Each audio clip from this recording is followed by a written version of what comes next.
여러분 혹시 2026년에 5억 자산이라는 목표를 세워두셨나요? 많은 분들이 막연하게 목표만 세우고 과연 내가 이걸 이룰 수 있을까? 하고 불안해하기도 합니다. 하지만 걱정 마세요. 5억 목표를 향해 나아가는 여러분들을 위해 지금부터 절대 놓치면 안 되는 경제 지표들과 함께 현명한 투자 전략을 쉽고 친근하게 알려드릴까요?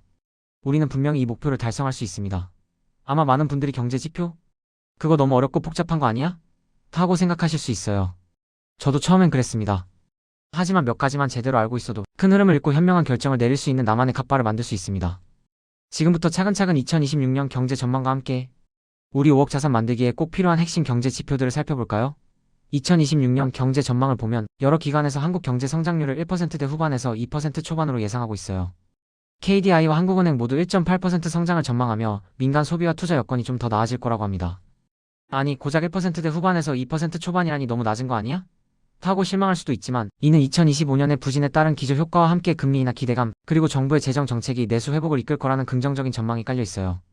단순히 숫자에만 매몰되지 말고 그 안에 담긴 의미를 파악하는 것이 중요합니다. 우리가 주목해야 할 글로벌 경제 상황도 빼놓을 수 없죠. 2026년 글로벌 경제 성장률은 3.1%로 팬데믹 이전보다는 낮지만 완만한 회복세를 보일 것으로 예상됩니다. 특히 미국 경제는 여전히 견조한 흐름을 유지할 것으로 보여요. 미국 경제가 튼튼하면 우리나라도 수출 등의 긍정적인 영향을 받을 가능성이 높겠죠? 전 세계의 흐름을 잇는 건 마치 바다의 물결을 잇는 것과 같아요. 큰 물결을 잘 타야 우리가 원하는 목적지에 도달할 수 있습니다. 다음으로 중요한 경제 지표는 바로 물가입니다. 2026년 소비자 물가 상승률은 2%대 초반으로 전망돼요. 한국은행은 1.8%를 예상하며 물가 목표 범위 내에서 관리될 거라고 합니다. 하지만 여기서 중요한 변수는 바로 환율이에요.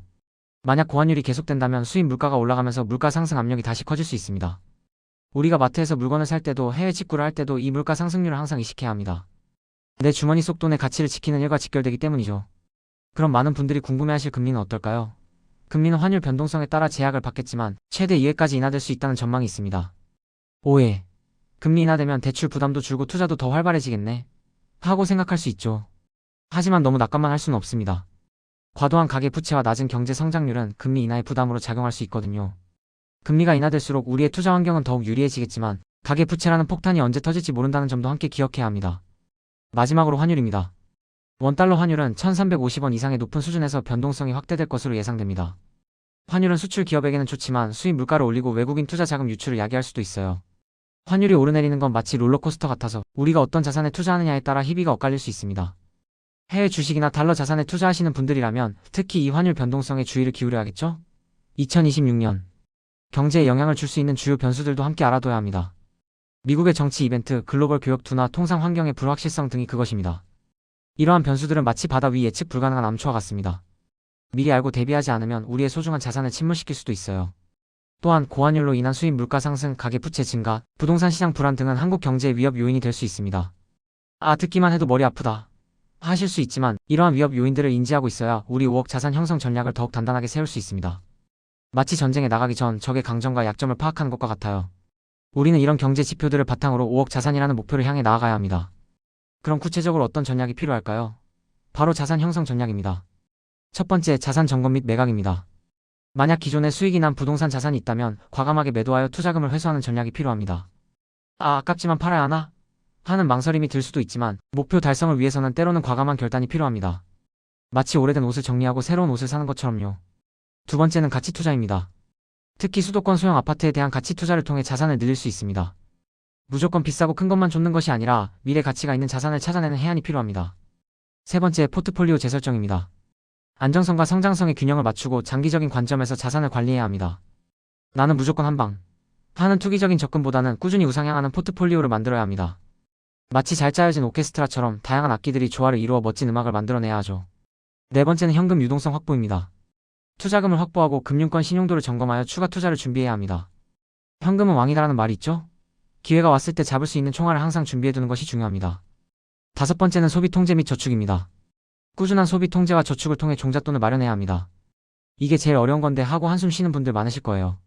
하지만 푼돈이 모여 목돈이 되고 그 목돈이 또 다른 투자의 씨앗이 됩니다. 마치 씨앗을 심고 물을 주는 과정처럼 꾸준한 노력이 필요합니다. 그리고 마지막으로 초기 자산 형성 단계에서는 수익률보다는 저축률이 더 중요하다는 점을 명심해야 합니다. 아무리 좋은 투자처를 찾아도 투자할 돈 자체가 없다면 소용없겠죠? 종잣돈을 모으는 단계에서는 최대한 아끼고 모아서 투자할 수 있는 그릇 자체를 키우는 것이 중요합니다. 지금까지 말씀드린 내용들을 다시 한번 정리해볼까요? 2026년 경제 전망을 이해하고 물가, 금리, 환율 등의 경제 지표를 꾸준히 살피면서 자산 점검, 가치 투자 포트폴리오 재설정, 현금 유동성 확보, 그리고 가장 중요한 소비 통제와 저축을 통해 우리 5억 목표를 향해 나아가야 합니다. 2020년 기준으로 가구당 순자산이 5억 원을 돌파했고, 이 중 부동산이 비금융 자산에서 큰 비중을 차지한다고 해요. 그리고 자산 규모를 키우는 것이 중요하며 레버리지를 활용하여 자산 수익률을 높일 수 있다고도 합니다. 하지만 2026년은 저성장 국면이 예상되므로 독점적인 기업이나 섹터에 주목할 필요가 있다는 점도 함께 기억해야 합니다. 우리는 단순히 5억이라는 숫자만 좇는 것이 아닙니다. 이 과정을 통해 우리의 경제적 그릇을 키우고 어떤 어려움이 와도 흔들리지 않는 단단한 갓바를 만드는 것이 진짜 목표입니다. 투자의 과정은 때로는 힘들고 지루할 수 있습니다. 하지만 이 지루함을 이겨내고 꾸준히 나아가는 사람만이 결국 정상에 설 수 있습니다. 여러분, 기왕하는 거 멋지게 해보자 는 마음으로 피할 수 없는 경제의 흐름 속에서 즐거움을 찾아봅시다. 그리고 내일 지구가 멸망해도 오늘 할 일은 오늘 하자는 마음으로 지금부터 꾸준히 경제 지표를 살피고 현명한 투자 결정을 내립시다. 여러분의 5억 목표 충분히 달성 가능합니다. 저와 함께 이 긴 여정을 성공적으로 완주합시다. 리스펙합니다.